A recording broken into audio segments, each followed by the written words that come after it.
আমি আজ আপনাদের খুবই লোভনীয় ডাঁটা শাক দিয়ে চাপা শুটকি ভর্তা করে দেখাবো। সেজন্যই চুলায় কড়াই বসিয়ে দিয়ে দিলাম তেল। তেল গরম হয়ে আসলে দিয়ে দিলাম চাপা শুটকি নেড়ে চেড়ে দিয়ে দিলাম হলুদ, দিয়ে দিলাম রসুন, দিয়ে দিলাম পেঁয়াজ কুচি। এগুলো ভালো করে নেড়ে চেড়ে দিয়ে দিলাম শাক, দিয়ে দিলাম পরিমাণ মতো লবণ। শাক সিদ্ধ হওয়ার জন্য লবণ দিতে হয়, তাই দিয়ে দিলাম কাঁচামরিচ।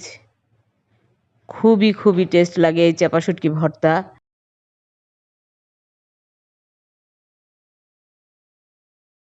সিদ্ধ হয়ে গেছে, এখন ব্লেন্ড করে নিব। ব্লেন্ডার জারে দিয়ে দিলাম। ব্লেন্ড করা হয়ে গেছে। এখন পরিমাণ মতো লবণ নিয়ে দিয়ে দিলাম শুকনা মরিচ, কষলে নিব। সরিষার তেল নিয়ে নিলাম। হয়ে গেছে আমার ভর্তা। আমার এই রেসিপিটি ভালো লাগলে আমার ইউটিউব পেজে সাবস্ক্রাইব করবেন এবং ফেসবুক পেজে ফলো দিয়ে রাখবেন। আল্লাহ হাফেজ।